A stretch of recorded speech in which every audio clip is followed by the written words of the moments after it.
네, 귀한 자리에 저를 초대해 주셔서 대단히 감사합니다. 오늘 저에게 주신 그 강의의 제목이 개헌과 정치개혁의 상관성이다, 이런 이제 주제인데요. 저는 뭐 이제 그 이야기를 포괄해서 지금 이제 문재인 대통령이 내년 6월 그 지방선거까지 헌법 개정안을 확정을 해가지고 좀 우리 국민투표에 붙이겠다, 그렇게 말씀을 하고 계시지 않습니까? 그래서 이번에 이루어질 그 개헌, 특별히 그 중에도 지방 분권형 개헌이 얼마나 중요하고 또 그 내용이 무엇이어야 되는지에 관해서 제가 좀 말씀을 드리고자 합니다. 이 대한민국에서 자기가 살고 있는 이 고장, 고을 또는 마을, 시가 잘 살게 되는 거, 이게 이제 어떤 의미가 있는가 하는 얘기를 우리가 좀 본격적으로 해봤으면 좋겠어서 제가 이 말씀부터 드렸습니다. 저는 헌법 교수입니다. 그래서 이렇게 헌법이 제일 우리나라에서 높은 법이고요. 그 법 밑에 이제 민법, 형법 뭐 하는 이런 이제 여러 법들이 있습니다. 그래서 저는 이게 좀 민법, 형법 이런 거 하시는 분들에 비해서는 조금 큰 차원에서, 거시적인 차원에서 이렇게 어떤 사태를 설명하고 또 대안도 내고 이제 그렇게 하는 건데요. 그래서 여러 선생님들이 좀 들으시기에 왔다 갔다 하네요. 네. 여러 선생님들이 좀 들으시기에 제가 하는 이야기가 조금 너무 큰 얘기가 아니냐, 이렇게 생각하실 수 있어요. 근데 이제 뭐 제가 드릴 수 있는 거는 이런 얘기고, 또 이 강좌에 다른 분들이 또 담당하실 부분들하고 이렇게 엮여지면 상당히 좀 균형감이 있지 않을까. 그래서 저는 이제 헌법 교수로서 드릴 수 있는 말씀을 좀 드려보려고 합니다. 우리나라가 이제 우리 현재 헌법에 의하면 1919년에 이 3.1운동을 하고 3.1 만세운동 이후에 상해 임시정부가 생겼지 않습니까? 우리 현재 헌법 자체의 이해는 대한민국이라는 나라가 상해 임시정부를 만들 때 이미 생겼다, 그렇게 하는 겁니다. 그리고 그것이 이제 외놈들한테 나라를 뺏겼기 때문에 그것이 잘 돌아가지 않다가 1948년 7월 17일 날 우리가 헌법을 공포하고 8월 15일 날 정부를 이제 수립했다. 앞에 거는 임시정부고 대한민국 정부를 수립했다, 그렇게 이제 얘기하고 있거든요. 그리고 나서 이제 내년이 되면 헌법 만들고 정부 수립하고 한 지 70년이 됩니다. 69년 동안 지금 우리가 대한민국 정부를 구성해서 살고 있는데요. 그동안의 헌법을 48년도에 처음 만들고 나서 모두 9번을 고쳤습니다. 근데 앞에 40년, 그러니까 1987년까지 모두, 그러니까 한 번 제정하고 9번을 고쳐가지고요, 10번 손을 댄 셈입니다. 헌법 문서에다가. 그리고 나서 이제 87년부터 30년째 헌법에 손을 대지 않고 지금 우리가 87년 체제, 87년 헌법이라고 하는 요 헌법으로 살고 있습니다. 그래서 이제 이 87년 헌법 안에 담겨 있는 여러 규정들이 좀 우리의 삶의 현실과 잘 맞지 않아서 그것을 조금 빨리 바꿔야 되지 않냐, 이제 그런 이야기들이 많이 있습니다. 그 중에 한 가지만 말씀을 드리자면 87년도에는 인터넷이 없었습니다. 그죠? 그래서 이렇게 이제 인터넷으로 뭐 은행 일도 다 보고 관공서 일도 다 보고 이렇게 할 거라고는 생각을 전혀 못했기 때문에 87년 헌법 안에는 인터넷 소통을 전제로 한 그런 규정이 전혀 없습니다. 그래서 그것 때문에 여러 가지로 문제가 좀 생겼어요. 아주 대표적으로는 대통령의 국법상 행위는 문서로 한다 이런 조항이 헌법 안에 있어요. 근데 이제 인터넷에 우리가 이제 뭐 화면에 문서같이 뜨지만 사실 그건 엄격히 말하면 파일 아니겠어요? 01000101 이렇게 돼 있는 파일이기 때문에 법적으로는 헌법에다 문서로 써놓고 이 파일의 형태로 대통령이 다 이렇게 사인하고 그럴 수는 없지 않냐 이런 또 반론이 있어서 이를테면 이번에 헌법 개정을 할 때 대통령의 국법상 행위는 문서로 한다라는 조항에 뭔가 인터넷 시대에 맞도록 그것을 조금 개정해야 되지 않냐 이런 이제 이야기들이 있습니다. 우리 헌법이 30년이 되다가 보니까 고쳐야 될 것들이 뭐 이곳저곳 있어요. 근데 이제 그 중에 하나로 사실은 30년 전에만 만들어진 것이 아니고 1948년 70년 전에 만들어졌던 이 헌법에서 70년 동안 우리가 제대로 실현하지 못했는데 이번에 헌법을 바꾸면서는 좀 확실히 바꿔야 되겠다 이렇게 생각되는 부분이 앞서 우리 강 팀장님 저 소개하실 때 말씀 주셨는데 지방 분권, 풀뿌리 자치 이런 거를 좀 해야 되겠다는 말씀입니다. 지금 이제 대통령도 그렇게 말씀을 이미 여러 차례 하셨고요. 또 이번에 행정자치부 장관이 되신 김부겸 의원도 사실 이제 이 지방 분권형으로 헌법을 개정하는데 누구보다도 강한 그 입장을 갖고 계신 분이어서 저처럼 그쪽으로 우리 헌정사가 빨리 좀 가야 되겠다 이렇게 하는 사람들은 기대가 상당히 많은데요. 앞으로 이제 한 10달 정도 헌법 개정안이 국회에서 만들어질 때까지 이게 어떻게 이제 갈 건가 상당히 기대도 되고 조금 그 염려도 되고 그러는 중입니다. 이 얘기를 오늘 제가 조금 아주 간략하게 말씀을 올리겠습니다.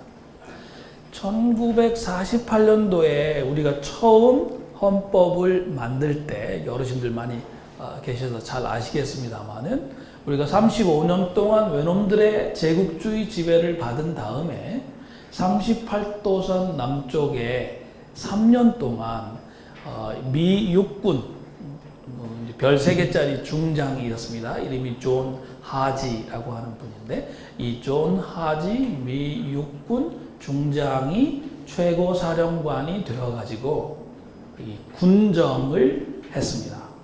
아시는 것처럼 이 미 육군이 그 38선으로 이 그 소련군하고 이 그 한반도를 반으로 나누어 가지고 북쪽에서는 소련군이 이 일본 군대의 무장을 해제하고 남쪽에서는 미군이 일본 군대의 무장을 해제하기 위해서 진주를 하였고요. 그 뒤로 남쪽에서는 이제 꼬박 3년 동안 군정을 했습니다.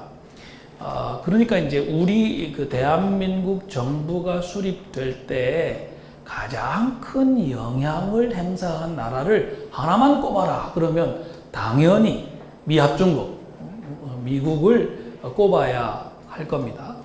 저도 뭐 그 부분에 대해서 조금 연구를 해 보았습니다만은 1948년 7월 12일 날 국회 안에서는 이제 헌법이 다 의결이 되었고요. 17일 날 이 헌법 공포식을 가지고 이제 그 헌법을 실제로 효력을 발휘하게 했습니다. 그래서 이제 우리가 7월 17일 조금 있으면 이제 있는데 그날을 제헌절이다, 헌법 만든 날이라 그렇게 해서 우리가 기념하고 있지 않습니까?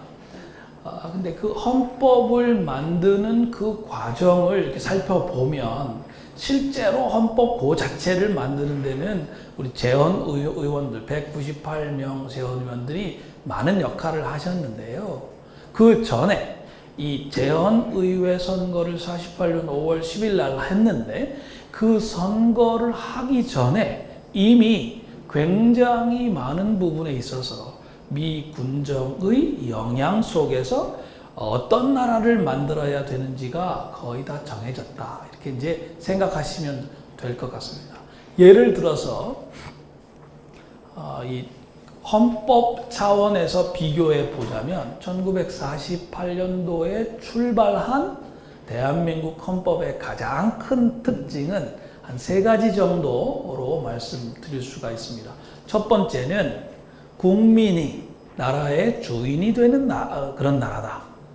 자, 이건 이제 국민 주권이라고도 하고 주권 재민이라고도 하고 주권의 민주화라고도 하고 이렇게 부르지 않습니까? 우리 박근혜 대통령과 관련되는 여러 가지 일을 우리가 지난 한 6개월 정도에 거쳤는데 그때 우리 국민들께서 다 누구나 다 이제 아시게 된 우리 헌법의 제1조 2항이 있지 않습니까? 대한민국의 주권은 국민에게 있고 모든 권력은 국민으로부터 나온다 라고 하는 요 문장. 자, 요 문장이 사실 1948년도 7월 17일 날 만들어진 헌법의 제2조로 들어가게 되는데 이 국민 주권의 나라를 만들어야 한다라는 것을 미 군정의 영향 속에서 어떤 의미에서 우리가 합의했다 그렇게 볼 수 있습니다. 1948년도 7월 17일 이전에는 이 한반도에 국민 주권의 나라는 없었습니다. 그 전에 미 군정이라는 그것도 일종의 나라라면 그건 어디까지나 미군 사령관이 최고의 권위를 갖고 있는 군사 정권이고요. 그 앞에 있었던 일본 조선 총독부는 말 그대로 일본 왕의 대리인인 조선 총독이 일본 왕의 대리인으로서 다스리는 나라니까 역시 국민 주권이 아니고요. 그죠? 자, 이 조선 총독부가 설치되기 이전에 있었던 대한제국이라고 하는 나라도 역시 고종 황제, 순종 황제의 황제권으로 다스리는 나라니까 국민이 스스로 나라의 주인 된다는 의미에서는 민국이 아닌 거죠. 그죠? 그 앞에 조선 왕조는 더 말할 것도 없지 않습니까? 그래서 이제 처음에 그 48년 5월 10일에 재헌의회 선거를 하고 나서 5월 31일 날 지금은 이제 없어졌는데요. 경복궁 앞에 있는 중앙청, 그 중앙청 가운데 이렇게 메인 홀이 있습니다. 양쪽으로 이렇게 올라가는 2층으로 올라가는 멋진 계단이 있는 그 앞에가 국회의사당이었습니다. 거기서 이제 모여가지고 가장 연장이신 분이 우남 이승만 박사시기 때문에 이승만 박사가 앞에 나가셔가지고 임시의장이 되셔서 첫 그 모임을 가지시는데 이분이 아주 감격적인 말로 이렇게 하셔요. 지금 민국이 시작되는 이 마당에 우리가 그냥 이렇게 밋밋하게 시작해서는 안 된다. 그렇게 말씀을 하시더니 제일 중요한 건 민국을 만들었다. 백성이 다스림 받는 존재이기만 한 것이 아니고 스스로 다스리는 나라의 주인인 나라가 만들어졌다. 그게 첫 번째고요. 두 번째는 자, 이 민국인 나라들 중에도 그냥 이 민국이라고 말만 하고 실제로 그 나라 안에서 백성이 어떤 위치에 있는지를 제대로 헌법 안에 쓰지 않는 나라들도 상당히 많이 있습니다. 지금이야 이게 아주 일반적이 되었지만 당시까지만 해도 입헌군주국인 나라들도 상당히 많았어요. 그래서 이제 약간 애매한 나라들도 적지 않았는데 우리나라는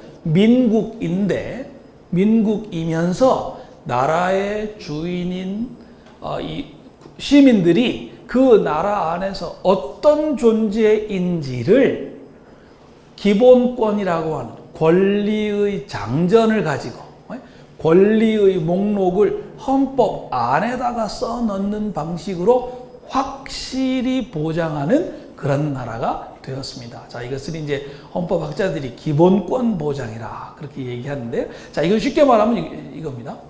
민국으로 나라를 만들었는데요. 실제로 나라를 운영하는 사람들이 이런저런 핑계를 대고 나라의 주인인 우리 국민들이 가지고 있는 여러 권리나 이익이나 가치 같은 것을 훼손하는 일이 생길 수 있지 않습니까?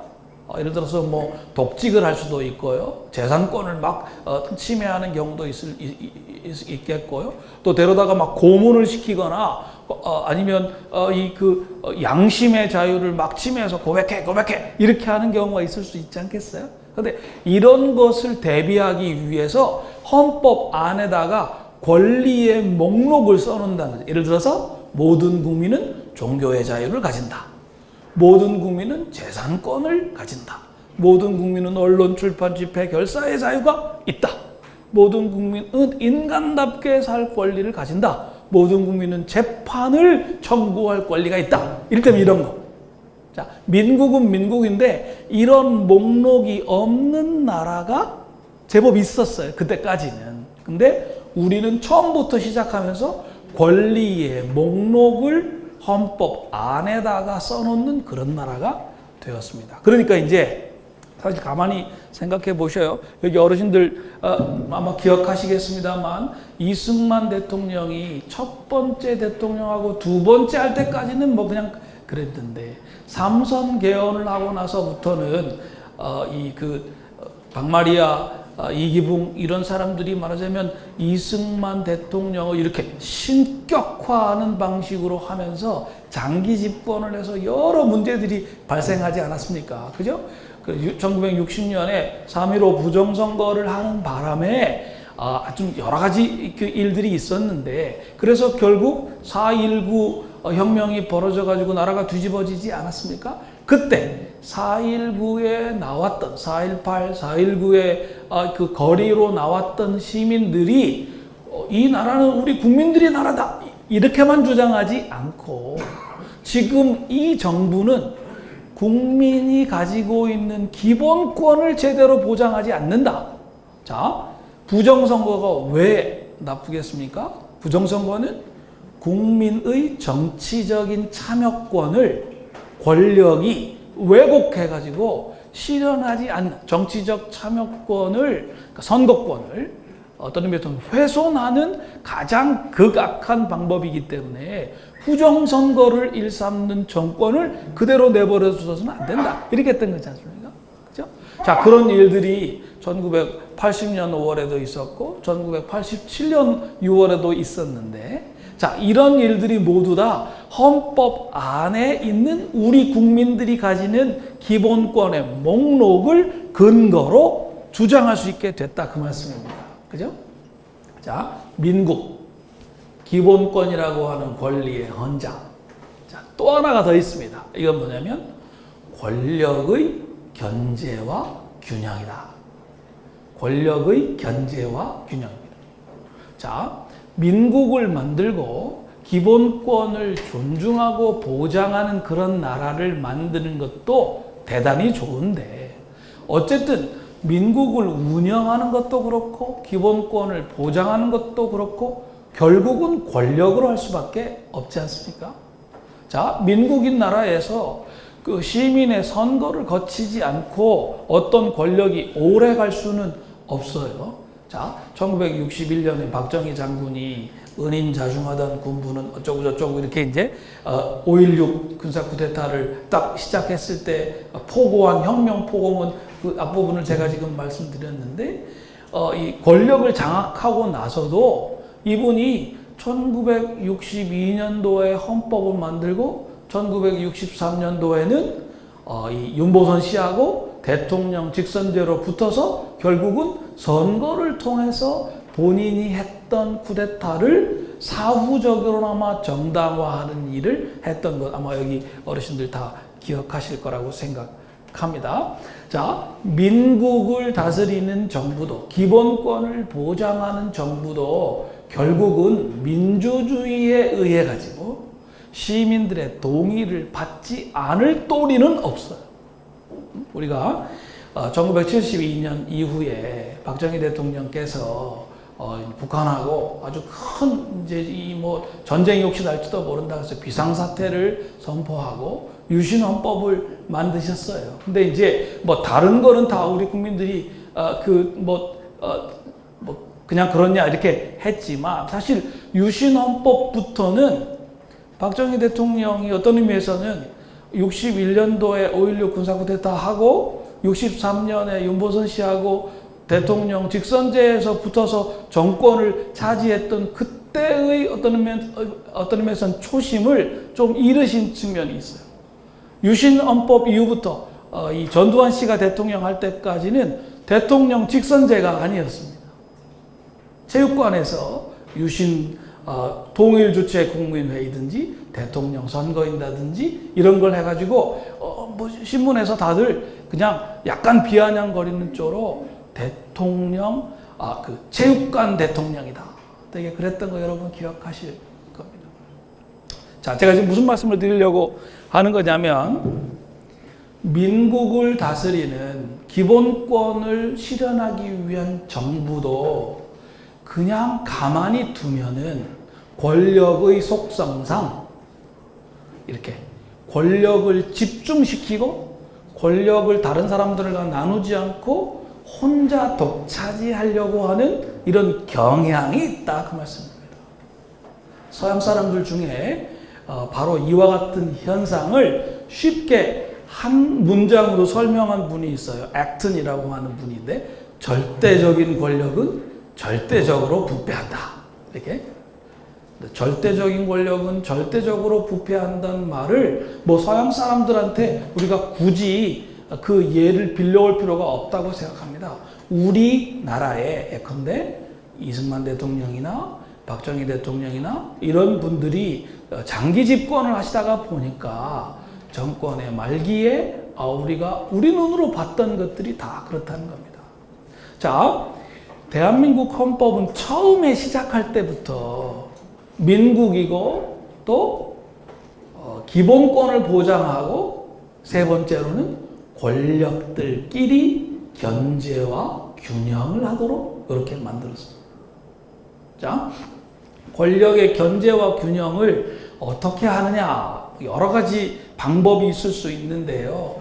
48년도부터 우리가 갖고 있었던 기본적인 틀은 입법, 행정, 사법 요 세 개의 권력을 반드시 나누어서 그들 사이에 견제와 균형을 한다 이런 것이었습니다. 근데 사실 입법이라고 하는 건 법을 만드는 거고요. 행정은 법을 집행하는 거고요. 사법은 법을 해석해서 적용하는 것을 말해요. 원래 원칙은 입법을 하는 사람은 행정을 해서는 안 되고 입법, 행정을 하는 뭐든지 하나라도 걸린 사람은 사법을 해서는 안 된다. 사법을 하는 사람은 또 입법, 행정을 해서는 안 된다. 이렇게 된 거였는데 이 장기 집권을 하는 과정에서는 이것이 상당히 좀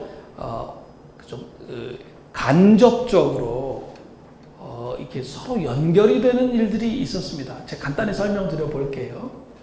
우리나라는 지금까지 이제 대통령 책임제를 굉장히 오랜 기간 동안 해왔고요.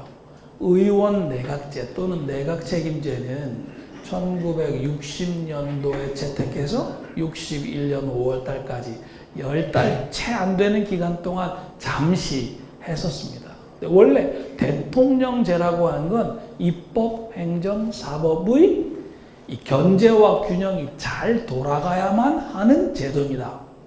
그런데 우리나라에서는 이상하게 이 대통령이 되신 분들이 대통령 되실 때의 정당하고 대통령 되신 다음에 정당이 되게 달라요. 여러분 한번 가만히 생각해 보셔요. 이승만 대통령은 원래는 국회에서 선출이 되셨는데 그때는 이분이 정당이 없었습니다.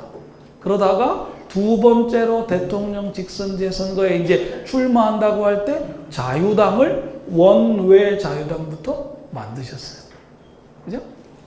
박정희 장군도 사실 이제 군사 쿠데타 한 다음에 나중사 얘기가 되었지만 김종필 씨를 당시에 중앙정보부장을 앞세워가지고 민주공화당이라고 하는 정당을 사전에 조직했다. 그래서 이제 문제가 되었습니다. 자, 민주화 이전도 그렇고 민주화 이후에도 가만히 여러분 지켜보시면 대통령이 될 때는 민주자유당이셨는데 되고 나서는 신한국당이 되거나 국민회의 대통령이 새천년 민주당이 되시거나 민주당 대통령이 열린우리당을 창당하시거나 뭐 이런 일이 지금까지 계속되어 왔습니다.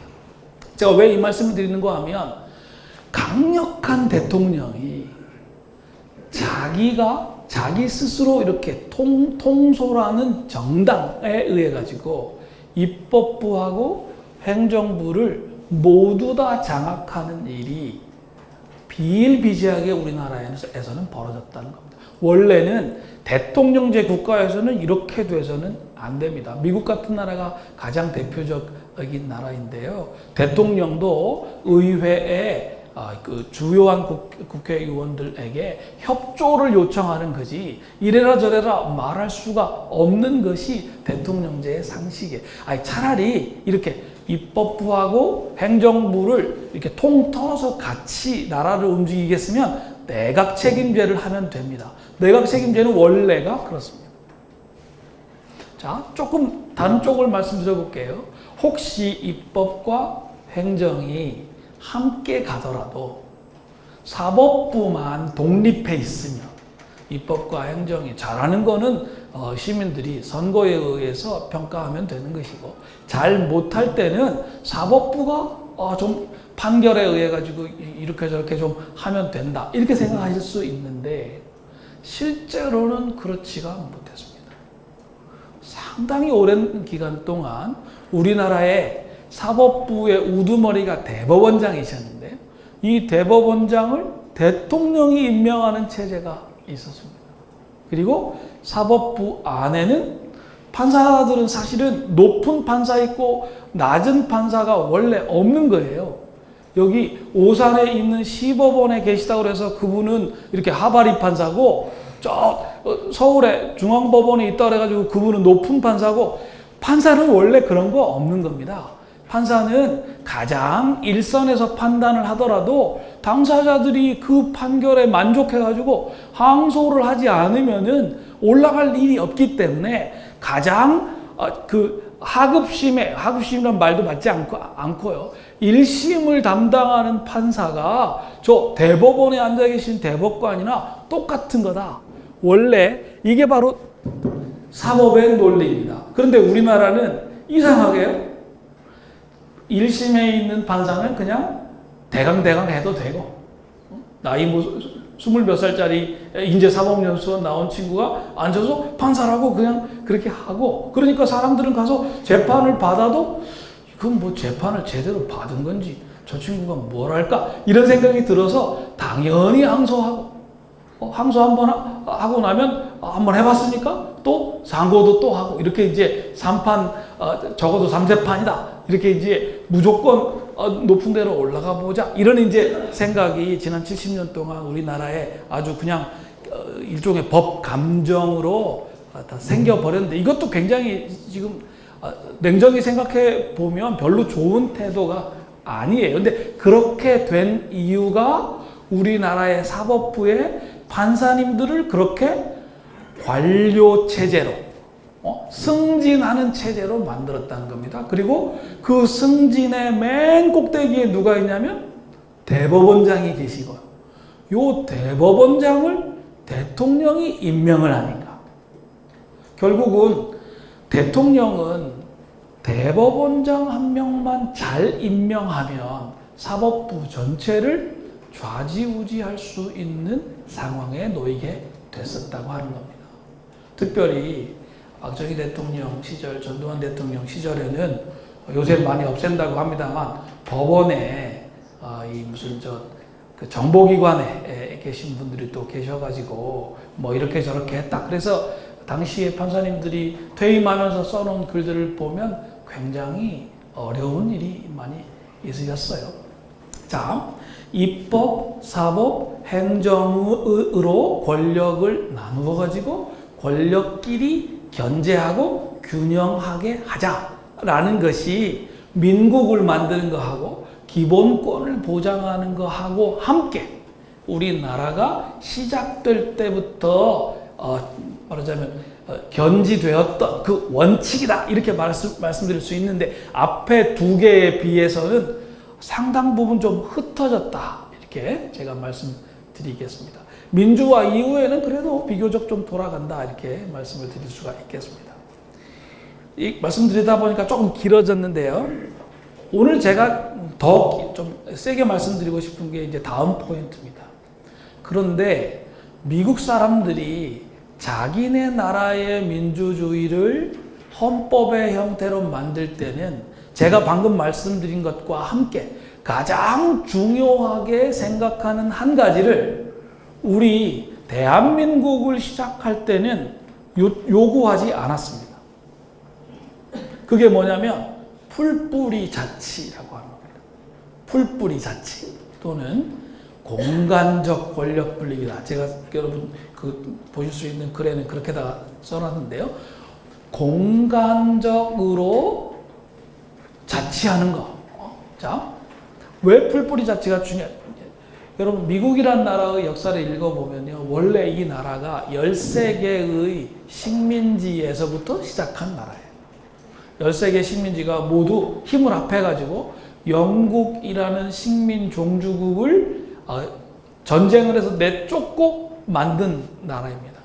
그런데 가만히 들여다보면 이 13개의 각각의 식민지들이 다 연원이 달라요. 어딘가는 청교도가 와서 만든 데도 있고, 네덜란드 상인들이 와서 만든 데도 있어요. 이게 이제 뉴욕이라고 하는 주입니다. 또 유럽에서 종교적인 소수파들이 밀려 와서 만든 데가 있어요. 펜실베니아라는 주가 대표적이고요. 그 다음에 영국 왕 또는 여왕이 특허장을 주어가지고 그냥 가서 식민지를 이렇게 만들었던 데가 있어요. 메릴랜드 같은 데가 제일 대표적입니다. 13개의 식민지가 연원도 각각이고 어찌 보면 종교적으로도 각각이고 사람들의 생각도 다르고 그랬습니다.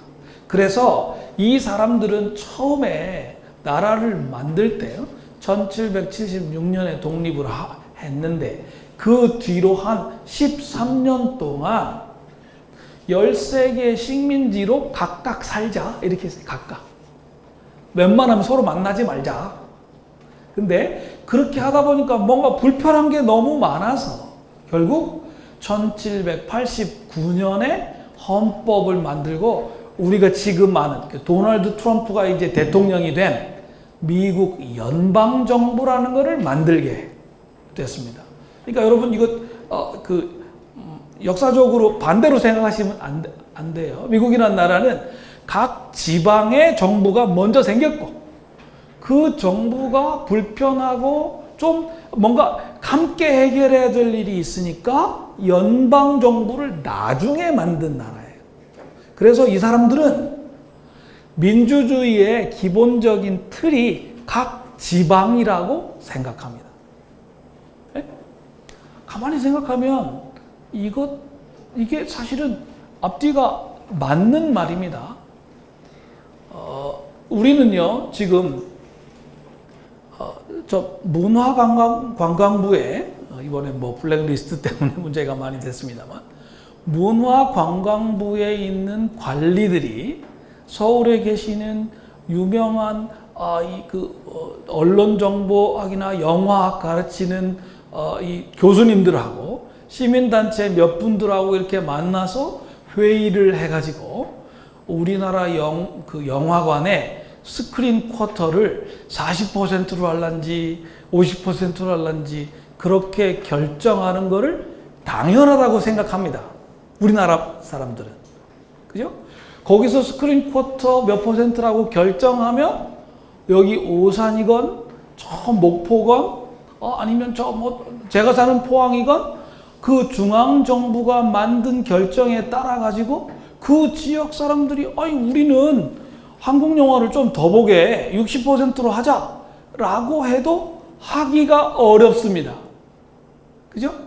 자, 지금 우리나라는 이렇게 중앙정부에서 뭔가 결정을 하면 5천만 국민이 그대로 따른다라고 하는 것을 너무나 당연하게 생각합니다.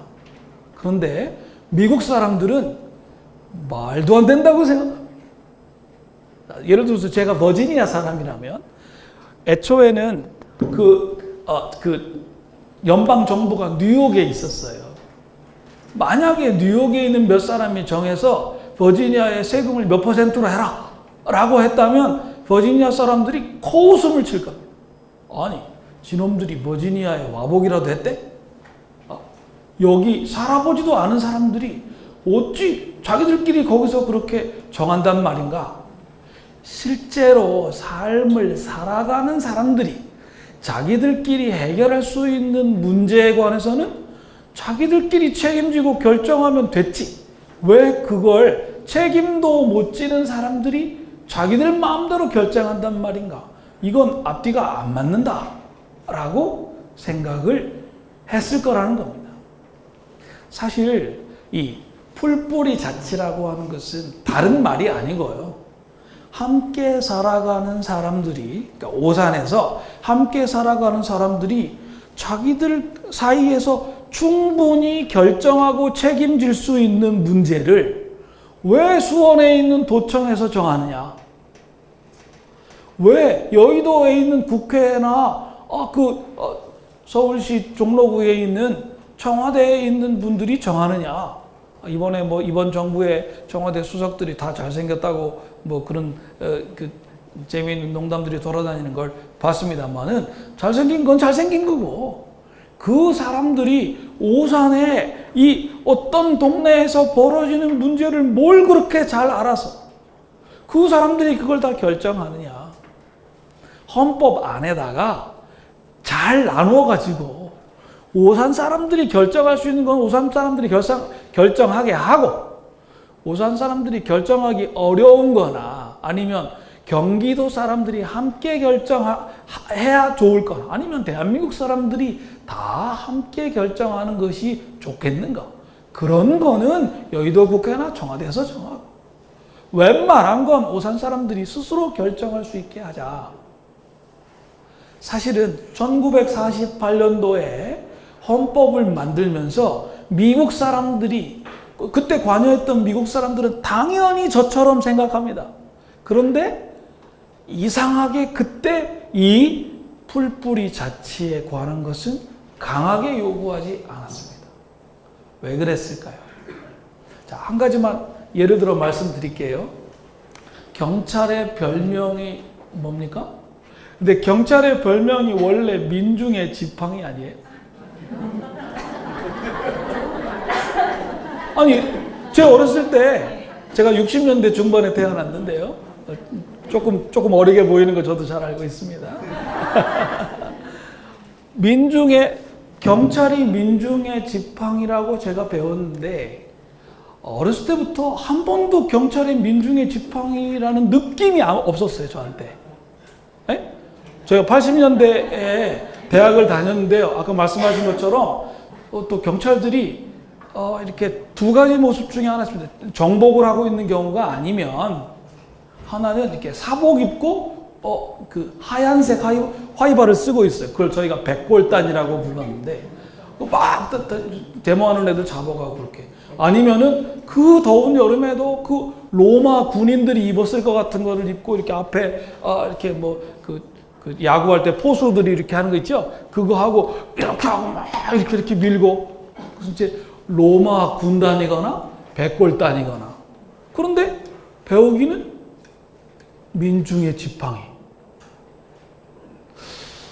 민중의 지팡이라는 교과서의 경찰에 대한 설명하고 제 눈앞에 벌어지고 있는 백골단 아니면 지금 그 모습하고요. 뭐 또 아니면 하나 더 있죠. 갑자기 어디선가 나타나가지고 딱 세운 다음에 이렇게 하고서 이제 불어보라고 이렇게 할 때 그때는 되게 정복들 입고 계시죠.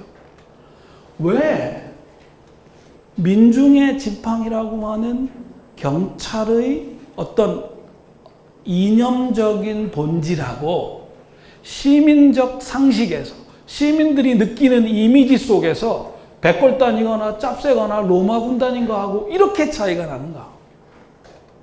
제가 옛날에는 잘 몰랐는데요. 풀뿌리 자치 공부를 조금 하니까 금방 풀리더라고요.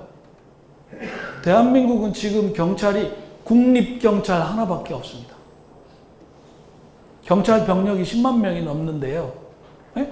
사단으로 치면은 한 5개 사단, 뭐 이제 뭐 사단이 요새는 좀 작아졌으니까요. 12,000명으로 하면 7개, 8개 사단 정도 되는 병력의 국립경찰 한 종류밖에 없는 거예요. 근데 원래 경찰은, 국립경찰은 있어도 되고 없어도 되고 이거요. 경찰이란 말 그 자체에 담겨 있는 의미는 자치경찰이다, 그 뜻입니다. 한번 여러분 찾아보셔요. 전 세계에 자유민주주의하고 있는 선진국가 치고 국립경찰만 있는 나라, 대한민국밖에 없습니다. 네? 왜 경찰이 민중의 지팡이냐? 시민들이, 아니 우리 눈앞에 와가지고 이거 부르라고 하는 바로 그 청년을 뽑지는 않았지만 그 청년에게 월급 주고 감독하고 있는 예컨대 경찰위원들을 뽑았거나, 또는 여기 지금 보니까 오다 보니까 무슨 동부경찰서가 뭐 그렇게 있던데요. 저게 말하자면 오산경찰서인 거예요. 그리고 오산경찰서의 경찰서장은 우리 시민들이 뽑는다.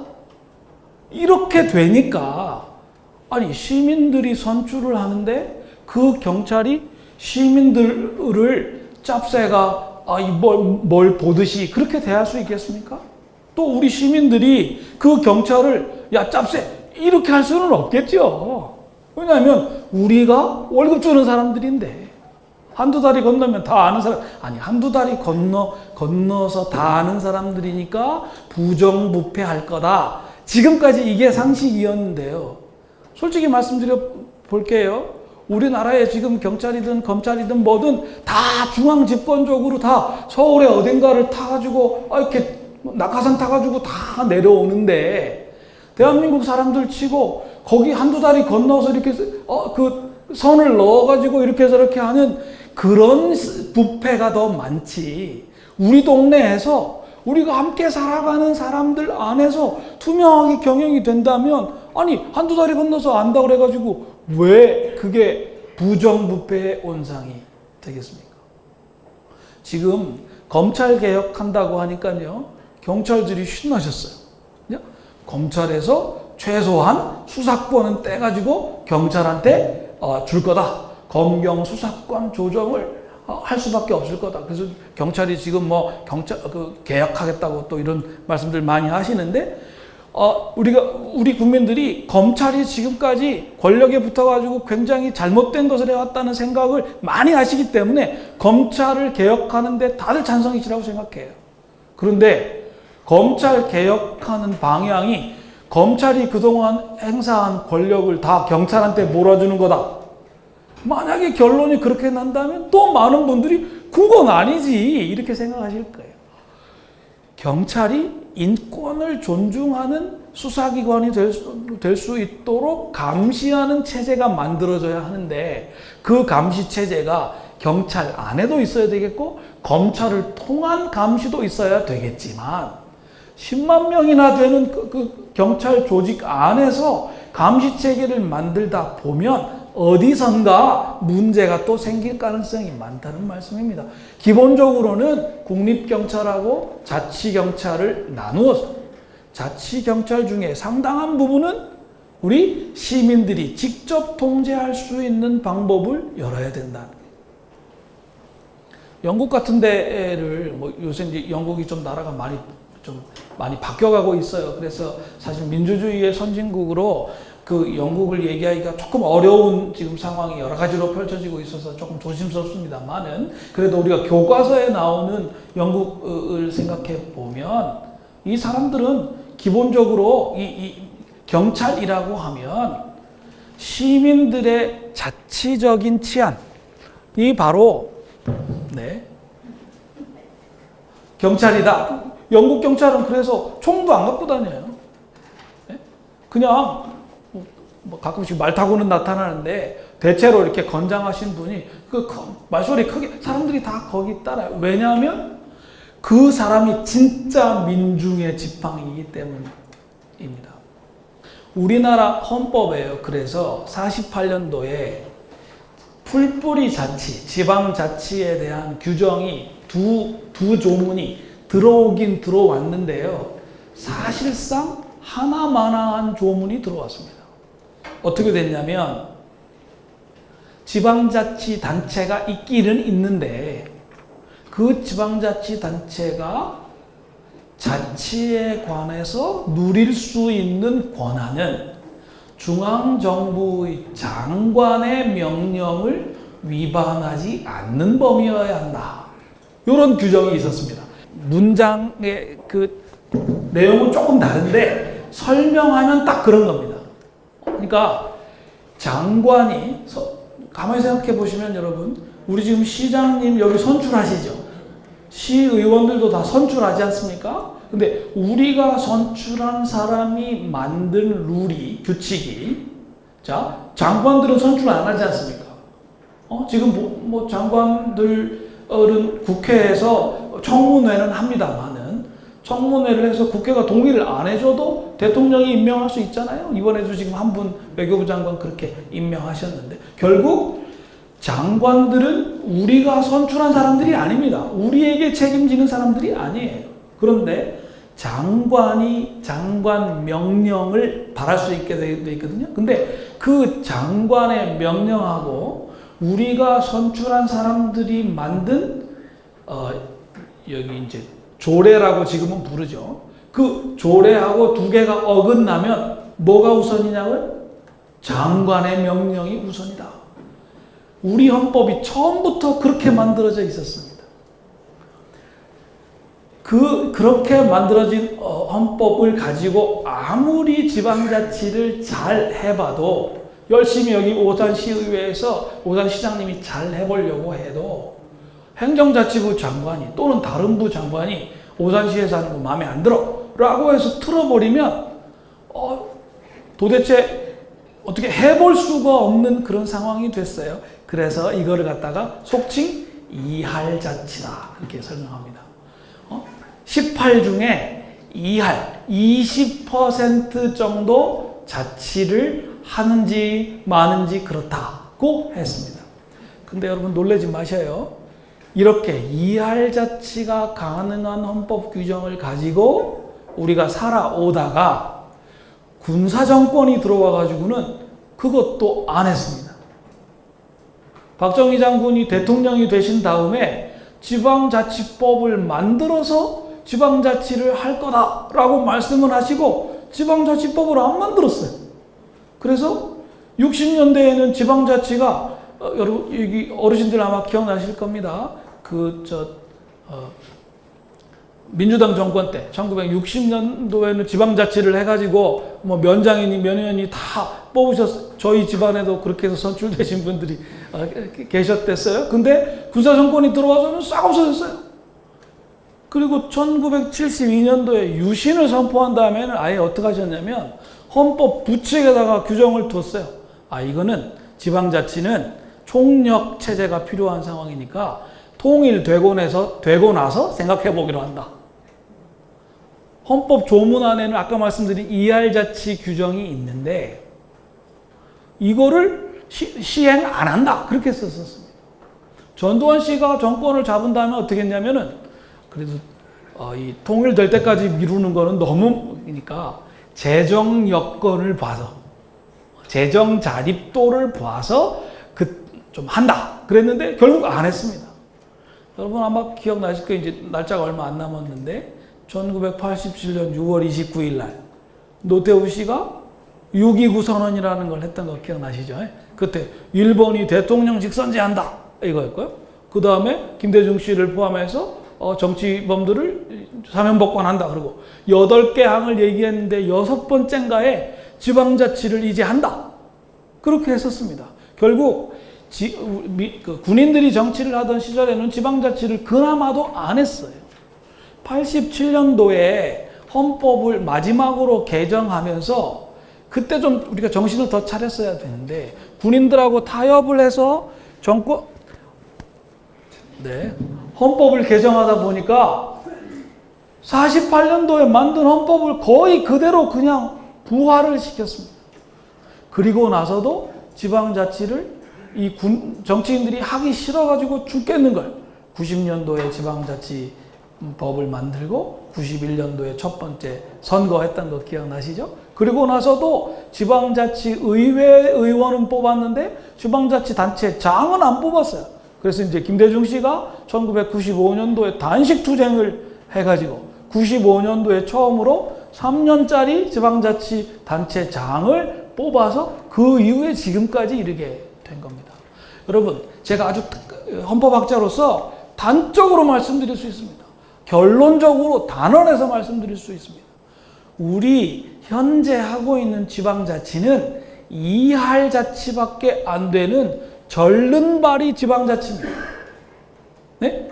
중앙에 있는 정부의 장관이 이래라 저래라 하면 거기 다 휘둘릴 수밖에 없는 그런 반쪽짜리 절른발이 지방자치입니다.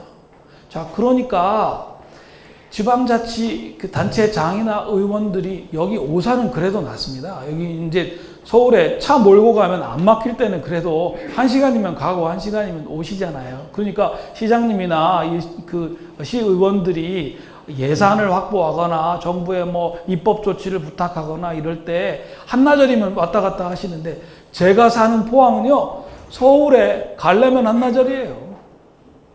가서 뭐 한 5분이나 이렇게 만나면 만나고 못 만날 때도 있고, 그 다음에 또 아니 시장님이 도대체 시청에 안 계신 날도 굉장히 많아요. 그 이유는 뭐냐면 서울에 출장 가셨어요. 출장 가신 이유는 예산을 타오려면 가서 여기저기 사정을 해야 한다. 포항에 조금이라도 보탬이 되는 방식으로 법률이 바뀌게 하려면 포항 출신의 국회의원 2사람 말고 아주 관계된 국회의원들한테 다 가서 통사정을 해야 한다. 왔다 갔다 이렇게. 왜 그렇게 되는가? 우리나라 현재의 헌법 조문이 사실상 48년도에 있었던 그냥 그대로인데 이할 지방자치 밖에는 할 수 없게 만들어져 있기 때문에 그렇습니다. 자, 정치학자들 중에 이런 식의 2할짜리 지방자치 규정을 두고 벌이는 우리나라의 지방자치의 현실을 아주 재미있는 표현으로 이렇게 묘사한 것이 있어서 제가 소개해 드리겠습니다. 조금 표현이 험한데 여러분 그냥 이해하고 들으셔요. 돼지 여물통 정치다. 돼지 여물통 정치. 이게 뭐냐면 중앙정부에서 입법권도 다 가지고 있죠. 조세권도 다 가지고 있죠. 그것을 분배할 수 있는 권한도 다 가지고 있죠. 관리 감독권도 다 가지고 있으니까 각 지방에서는 사실은 뭐 해볼 수 있는 게 20%도 채 안 돼요. 아마 이제 시장님이 맨날 그러실 거예요. 시장이 되면 뭘 좀 해볼 줄 알았더니 실제로는 쓸 수 있는 돈도 없고 할 수 있는 것도 하나도 없더라. 그런 말씀들 하셔요. 이제 제가 2년 전에 우리 시장님들 연합회 또 지사님들 연합회에서 이런저런 부탁을 하셔가지고 우리나라 헌법을 어떻게 바꿨으면 좋겠는가, 그 이제 제가 안을 만든 책임자예요. 그때 열심히 공부해가지고 많이 이제 깨달았는데, 그때 여러 시장님들 뵈면 뵐 때마다 이 헌법을 가지고는 아무것도 못한다. 근데 지금 현재 헌법을 가지고 중앙정부가 전국에 있는 한 240개 정도 되는 지방자치 단체한테 하는 게 뭐냐? 돼지 여물통 정치라는 겁니다. 여러분 저 돼지 키워보신 분들 잘 아실 텐데요. 주인이 여물통을 들고, 그러니까 이 여물을 들고 여물통 근처로 이렇게 오면은 돼지가 어떡합니까? 기가 막히게 알고 막 달려들지 않습니까? 그죠? 그럼 이제 그 주인이 그래도 이제 한쪽에만 붙으면 안 되니까 이쪽에도 붙고 저쪽에도 붙고 그렇게 하지 않아요? 그 돼지들 중에도 좀 약한 애들도 먹으라고? 그러면 여기다가 오면 막 달려들고 여기다가 오면 막 달려들고 그렇게 하지 않습니까? 중앙정부에서 무슨 원도심을 개발한다는 등 하고 이렇게 여물을 흔들어요. 그럼 막 전국에 다 원도심 개발한다고 다 달려들어요. 무슨 뭐 어르신들 목욕탕 만들어주는 거를 지원한다 이렇게 하면 또 막 여러분 그 지금 그 시에 계시는 공무원들께서 실제로 우리 시 안에서 살림하고 여기서 뭘 재밌게 해봐야겠다. 우리가 갖고 있는 돈이 몇 천만 원 있는데 이걸 가지고 어떻게 해야 되겠다. 이렇게 하시는데 시간과 에너지를 많이 쓰시는 걸로 알고 계시잖아요. 제가 알기엔 그렇지 않습니다. 훨씬 더 많은 시간을 중앙정부가 이렇게 들고 흔드는 이 사업에 당선이 되려면 어떻게 해야 되나? 그래서 막 이제 이렇게 그 계획서 써가지고 가가지고 이제 경쟁해요. 그러면 또 거기 당첨이 되죠?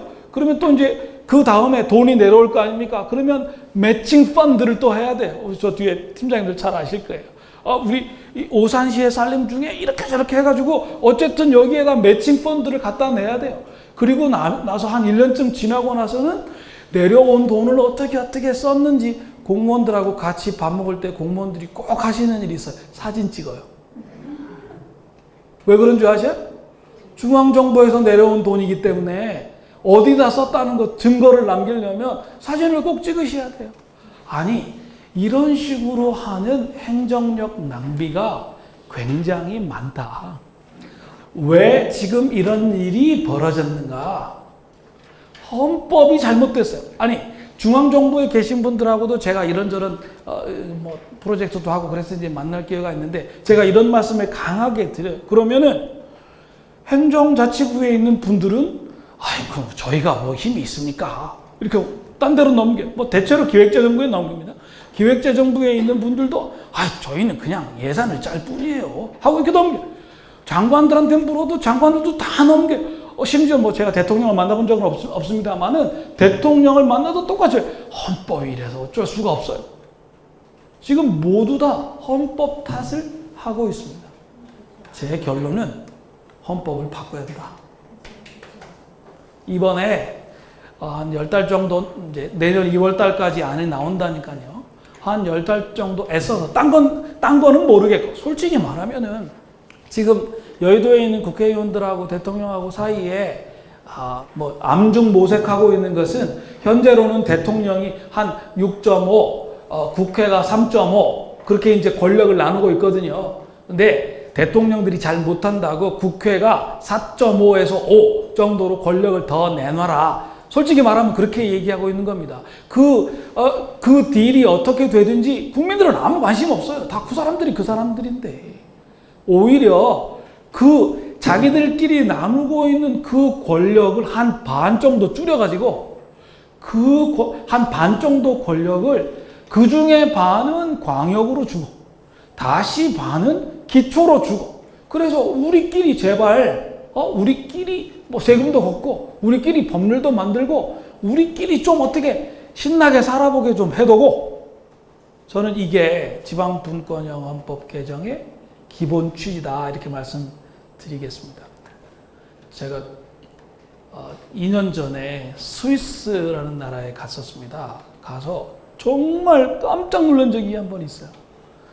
여기는 마을이 그 사람들 말로 게마인데 불어로는 꼬뮌이라고 그러는데 말하자면 우리는 기초자치단체가 상당히 크지 않습니까? 거기는 큰 데도 있지만 작은 데도 있어요. 제가 갔던 데가 한 5,000명짜리 이 게마인데였어요. 5,000명짜리 기초단체인데 1년에 2번씩 주민들 총회를 합니다.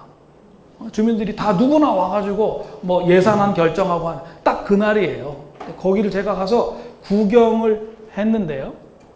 첫 순서가 뭐냐면 그 게마인데의 멤버십을 이 사람한테 줄 거냐 말 거냐를 결정하는 거예요. 얘기를 들어보니까 다른 나라에서 왔어요. 그래서 10년 동안 그 마을에 살았어요. 세금 내라는 거 다 내고 할 일 다 했어요. 범법 행위를 저지른 적이 없어요. 그래서 이제 모두 7명인데 그 중에 3명인가는 한 가족이라서 5건이 올라왔어요. 사람들이 나와가지고 이렇게 인사하더라고요. 자기 누구라고 인사하고 잘 봐달라고 이렇게 하고 다 내려갔어요. 회의를 시작하기 전에 그 마을 사람들이 모두 모여가지고 투표를 하더라고요. 그래서 저게 뭔 투표인가? 제가 나중에 알았어요. 그게 스위스 국민이 될 수 있나 아닌가의 투표예요. 자, 스위스란 나라는 우리랑 생각이 완전히 정반대. 무슨 말씀이냐면 제가 갔던 그 5,000명짜리 개마인데 그런 게 몇 개가 모여가지고 스위스 말로 깡통, 이렇게 차는 깡통이 아니고요. 불어인데 영어로는 주란 말입니다. 스테이트란 말이에요. 깡통을 이루어요. 그러니까 개마인대가 모여서 깡통이 되고 깡통이 모여서 스위스 연방이 돼요. 스위스 연방에서는 이 사람이 스위스 사람인지 아닌지 결정할 수 있는 권한이 없어요. 또 깡통 안에도 이 사람이 예컨대 쭈리히라고 하는 깡통의 멤버인지 아닌지 정할 수 있는 권한이 없어요. 오로지 그 권한은 누구한테 있냐면, 말하자면 오산에 시민들이 외국에서 온 사람 한 10년 동안 살아보고 세금 다 잘 내는지, 이 사람이 괜찮은지, 또 이 사람 범법 행위를 하는지 안 하는지 다 보고 주민들이 투표해서 결정해요.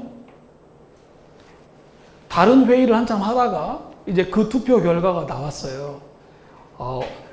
많은 사람은 80% 지지를 받고 또 어떤 사람은 70% 조금 안 되는 지지를 받아가지고 이제 저희가 갔던 개마인대의 정식 시민이 됐어요. 저는 이렇게 참고 안 하고 제 바로 뒷자리에 앉아 있는데 그 중에 하나는 장애인이었어요. 얼마나 좋아하는지 몰라요. 얼마나 좋아하는지. 제가 이건 또 뭐냐?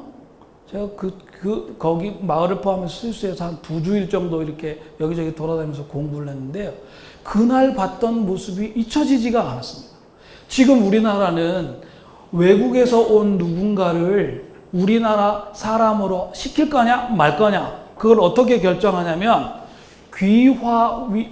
귀화라는 걸 해서 시험 봐요. 그리고 나서 또 시험 안 보는 사람들도 있어요.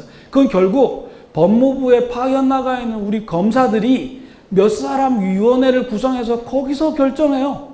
그 사람들이 지금 여러분 왜 이렇게 농구 이런 거 하는 사람들 중에 저 친구가 한국 사람이라네? 이렇게 하는 사람들 있잖아요. 색깔은 다르고 한데 우리 국가대표를 시키기 위해서 특별히 귀화를 시켰다 이런 거 하지 않습니까? 가만히 생각해 보면 그 결정을 누가 한 거야? 스위스에는 그 결정을 관리들이 하는 게 아니고 함께 살아가는 시민들이 하더라고요. 제가 헌법학자로서 이게 국민 주권, 아래에서부터 주권이 행사돼서 모든 권력이 국민으로부터 나온다고 하는 거를 스위스 사람들은 곧대로 하는구나. 제가 그렇게 생각해서 여러분들은 어떻게 생각하실지 모르겠는데요. 제가 돌아와서 제가 좀 충격을 받아가지고 포항에 있는 사람들, 제가 나가는 교회나 이렇게 여러분들한테 제가 시간 날 때마다 여쭤봐요. 스위스는 이렇게 하더라. 그런데 저는 사실 저부터도 좀 반성을 해야 되는데요. 이게 우리 시민들이 상당히 그래서는 안 된다. 그거 좀 너무하지 않냐? 라고 그러니까 스위스 사람들이 잘못하고 있다고 말씀을 하실 줄 알았어요. 근데 제가 만나본 분들은 그게 맞다. 누군지도 모르는 사람들을 책임도 안 지는 관리들이 서류 몇 개 보고서 이 사람은 합격, 이 사람은 불합격, 이 사람은 귀화 시험에 몇 점 이상 됐으니까 합격, 이 사람은 불합격. 그렇게 할 게 뭐냐?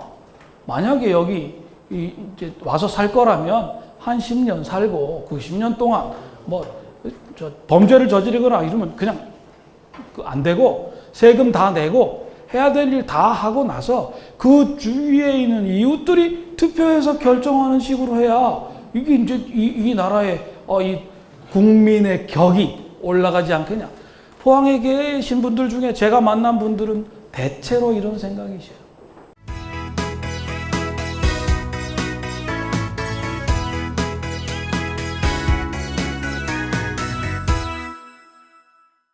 그냥 제목만 여기다 적었는데요.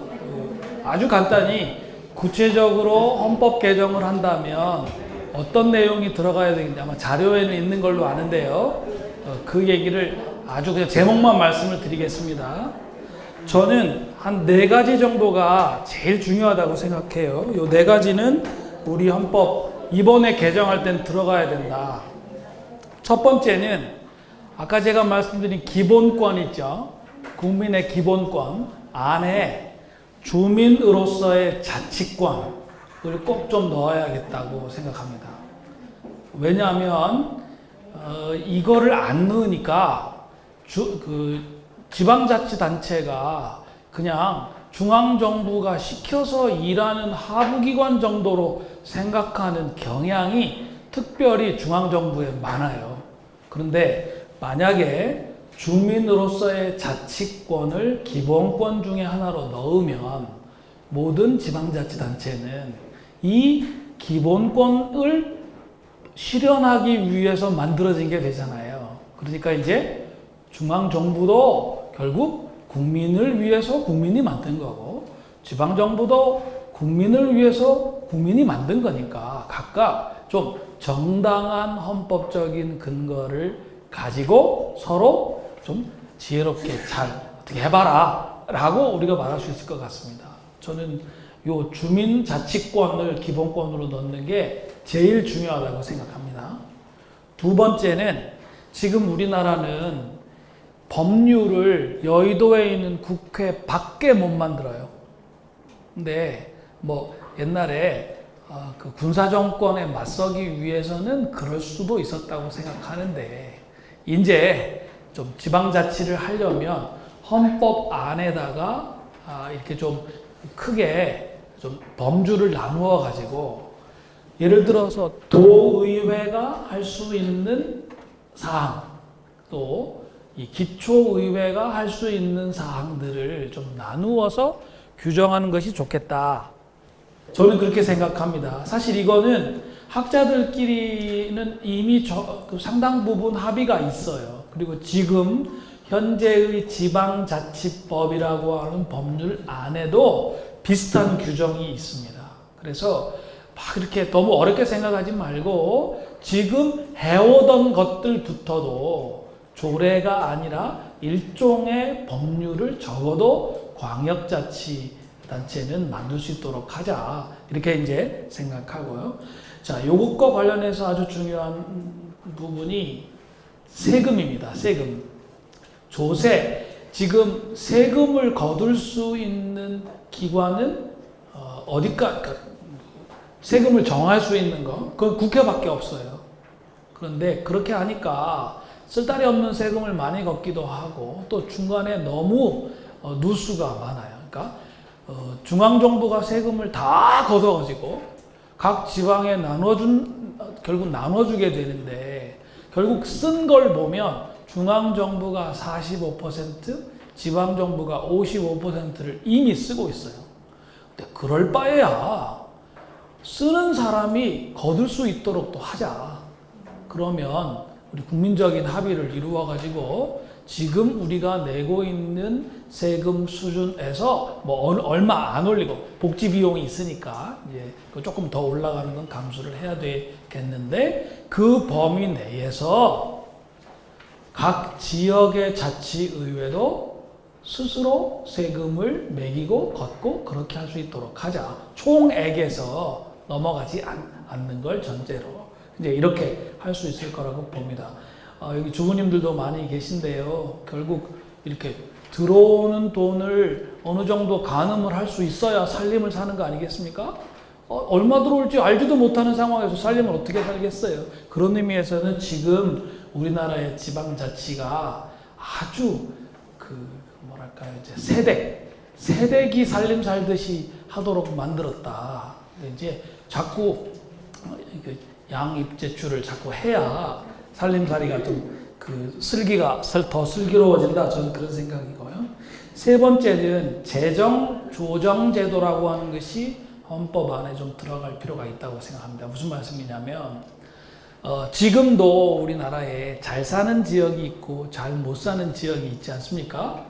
그런데 이제 국가가 세금을 걷어가는 그러니까 중앙정부가 다 걷어가는 주된 이유가 이 못 사는 지역에 보조해 주겠다고 하는 건데 사실 그 쓴 걸 나중에 보고 계산을 해보면 꼭 그런 것 같지도 않아요.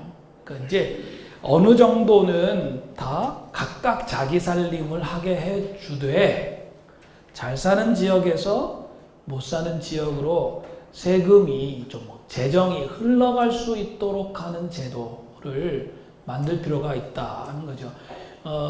아마 서울에 왔다 갔다 하시는 분들은 아시겠는데 서울은 강남에 있는 몇 개 구가 아주 잘 살고요. 강북 그것도 저쪽 북쪽으로 갈수록 조금 못 사셔요. 근데 서울시 안에 강남 쪽에서 거두어지는 세금을 일정한 기준과 절차에 따라서 강북 지역으로 흘러갈 수 있게 만드는 제도를 상당히 오래전에 입안을 해서 지금 운영을 잘 하고 계시거든요. 그러니까 이제 그런 예를 좀 가지고 좀 해볼 수도 있다 그렇게 생각합니다.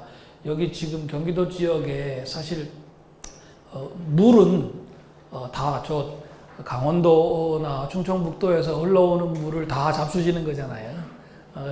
그러니까 이제 그런 생각하면 강원도 지역이 뭐 지금은 다 잘 사십니다만 경기도 지역에서 강원도 지역으로 일부 보조하는 것을 중앙정부를 거치지 말고 이 재정 조정 제도에 의해서 할 수 있도록 하는 것이 좋겠다.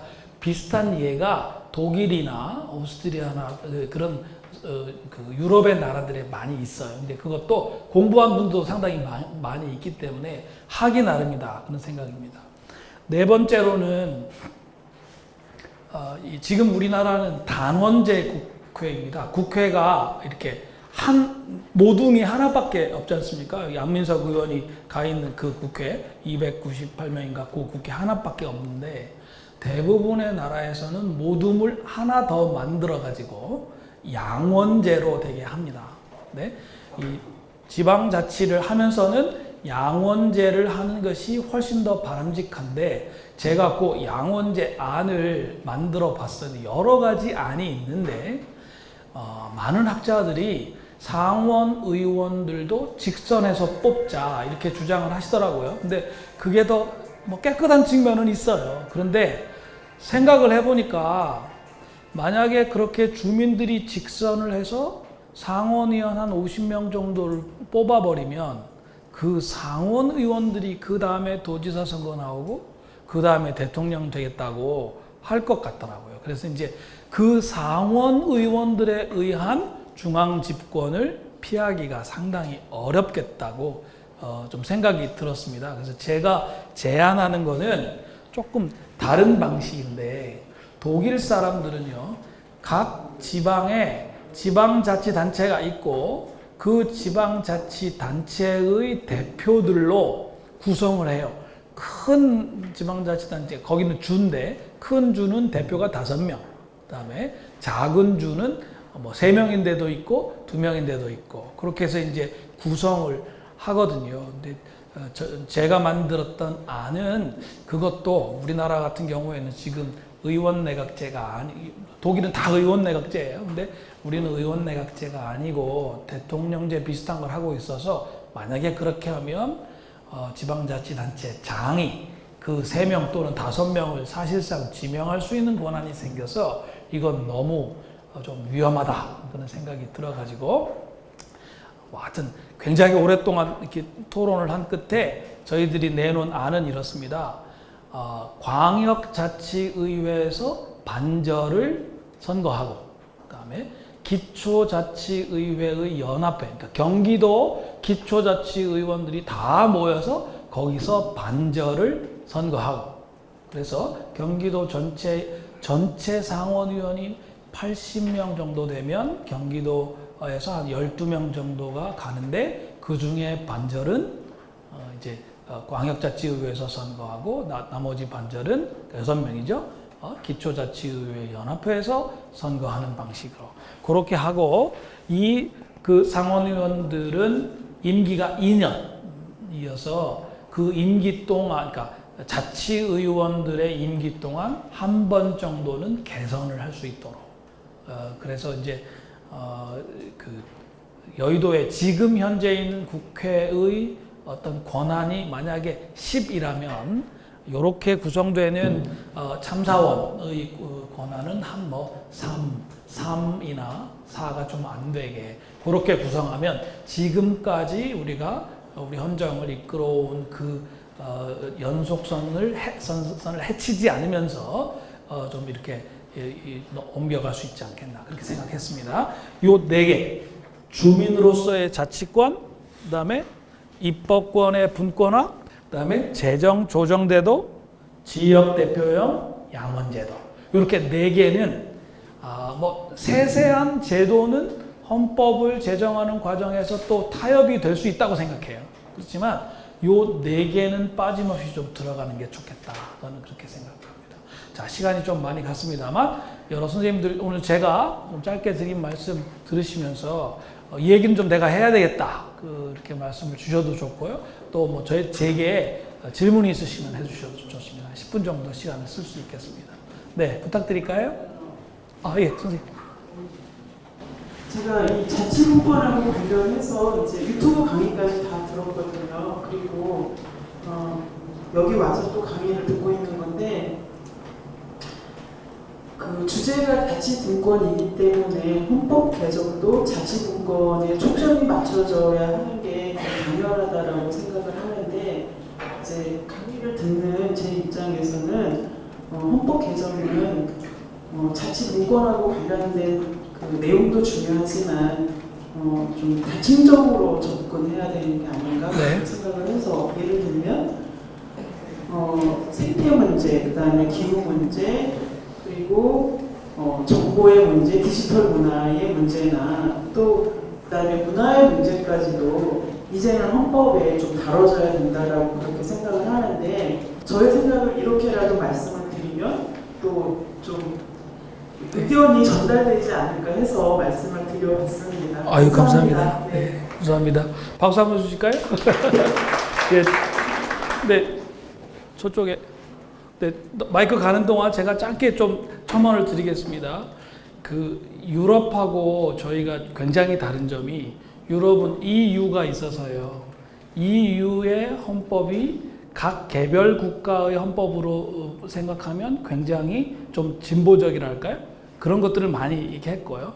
각 개별 국가가 좀 거기에 저항하는데 오히려 각 지방자치단체나 각 주가 EU의 헌법에 호응하면서 그러니까 지역과 그 유럽 연합 전체가 함께 간 측면이 있습니다. 근데 지금 이제 브렉시트니 뭐니 해가지고 그게 지금 깨지고 있어가지고 좀 걱정인데 아시는 것처럼 지금 우리 이 동아시아에는 유럽의 EU에 해당할 만한 그런 지역 차원의 국제기구가 존재하지 않습니다. 그래서 좀 여러 가지로 걱정되는 바가 없지는 않은데요. 말씀하신 그 생태 그 문제나 또 문화와 관련해서는 어떤 의미에서는 현재 우리 대한민국 헌법에다가 상당 부분 지방자치단체가 거기에 관한 재량을 확보할 수 있도록 하는 규정을 주고 그다음에 생태에 대한 의무 또 그러니까 저는 생태에 관해서는 환경권보다 환경 의무가 훨씬 더 중요하다고 생각합니다. 그다음에 그 사회보장권과 관련해서 문화적 향유권 같은 것들을 기본권 안에다가 규정하고 정보기본권도 훨씬 더 폭넓게 규정한 다음에 그것을 실현할 수 있는 단위를 오히려 중앙정부보다는 각 지역에서 그걸 할 수 있도록 하는 강조점을 주면 우리 그 지역들 중에 또 어떤 부분, 어떤 지역은 상당히 보수적인 분들이 많이 있을 수 있고 또 반대인 분도 많이 있을 수 있는데 지역들 차원의 경쟁을 어느 정도는 좀 조장을 하고 그것이 동아시아에 있는 여러 다른 지역들과의 연결을 통해 가지고 충분히 좀 얘기가 될 수 있다고 생각하고요. 역사가 어떻게 진전될지 뭐 제가 뭐 이렇게 미리 짐작할 수는 없습니다만은 그러니까 EU에 해당하는 어떤 형태의 국제기구를 만들어내지 않고 과연 동아시아의 평화를 보장할 수 있겠는가 하는 생각을 저는 개인적으로 합니다. 그리고 이번에 우리 헌법 개정이 헌법 안에 그것을 명시적으로 담을 수는 없을지 몰라도 그런 비전, 그러니까 단지 한반도의 평화적 통일 이 정도에 그치지 않고 우리 통일된 한반도와 동아시아의 평화가 한 세트다라는 것을 이렇게 하나의 그 전망으로 보여줄 필요는 있다 그런 생각은 하고요. 이제 유감스럽게도 지금 현재 국회에서 그렇게 논의가 되고 있는 것 같지는 않습니다. 네. 네, 오산시민 최인입니다. 먼저 교수님, 조례는 법입니까 아닙니까? 현재는 법은 아니고요. 법률가들이 하는 말은요, 권리 의무 관계의 변동을 가져온다 라는 의미에서는 조례는 상위법 법률에 위임이 있을 경우에만 그렇게 할 수 있게 되어 있습니다. 네, 위임이 있을 경우에 네. 조례가 그걸 받아서 하잖아요. 네. 지금까지는 조례 하나를 제정하려면 상위법에 어긋난다. 그래서 안 되는 게 어마어마하게 많았는데 네. 헌법에서 바로 조례로 이렇게 꽂으면 그러면 지금까지 있었던 법령 거기에 얽혀 있었던 모든 조례는 어떻게 정비를 하고 네. 그게 첫 번째 궁금한 네. 점이고요. 또 광역 단체 정도에서는 어느 분야에 대해서는 법률을 제정할 수 있게끔 지금 전문가들이 상의를 하고 있다. 어느 정도 됐다라고 말씀하셨는데 그러면 그런 경기도가 정한 법률을 상위법을 오산시라는 기초자치단체가 그걸 어긋나지 않게 해야 되는 거 그렇습니다. 맞죠? 네. 그러면 헌법에서 바로 조례로 제정할 수 있게 해달라. 이 말은 도대체 무슨 뜻인가 되게 궁금합니다.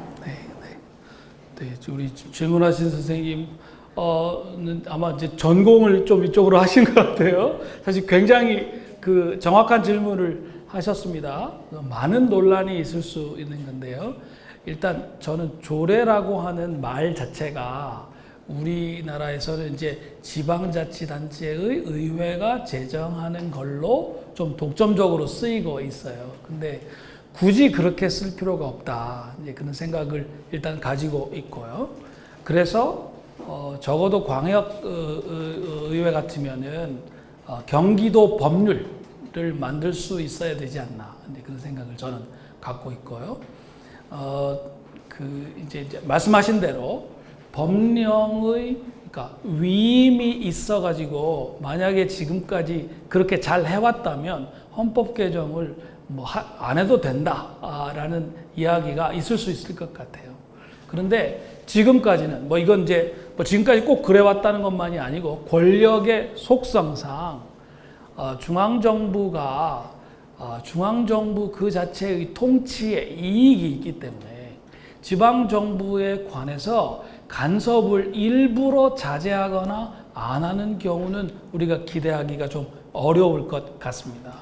그래서 말씀하신 것처럼 헌법에다가 규정을 두어서 어떠한 범위, 예를 들면 그 교육과 관련해가지고 지금도 사실상 그렇게 하고 있는데요. 교육의 내용에 관해서는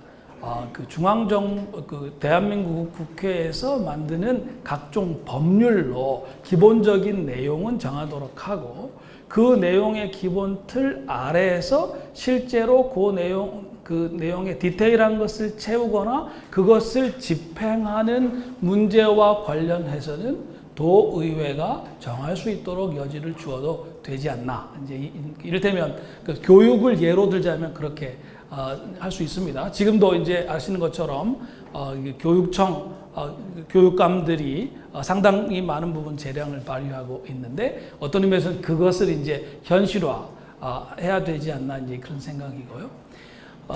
만약에 이제 제가 얘기하는 대로 그 실제로 일이 그러니까 그렇게 된다면 헌법이 바뀌어서 된다면 어떤 일이 벌어지느냐?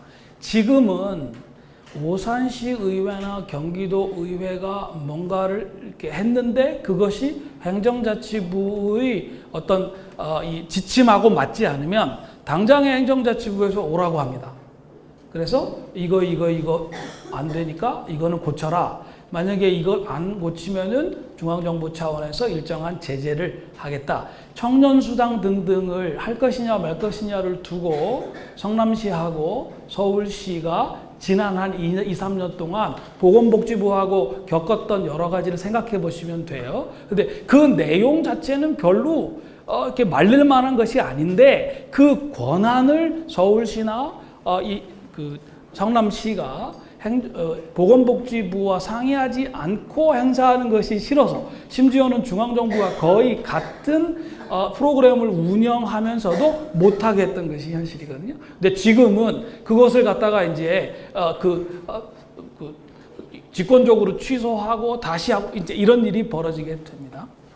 근데 만약에 제가 지금 말씀드린 그대로 일이 벌어진다면 헌법에 쓰여 있는 입법권을 분배해 놓은 그 규정의 뜻을 어떻게 새길 것이냐를 두고 결국 이 경기도 의회하고 대한민국 국회하고 사이에 일정한 분쟁이 벌어질 수밖에 없습니다.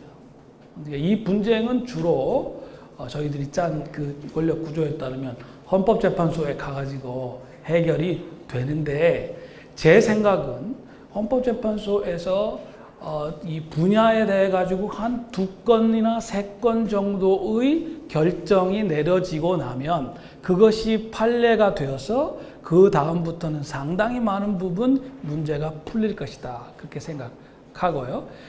많은 분들이 이런 식으로 헌법재판소에 가서 관할권을 두고 여러 분쟁이 생기는 것이 귀찮아 가지고 지방분권을 할 필요가 없다고 생각하실 수 있어요.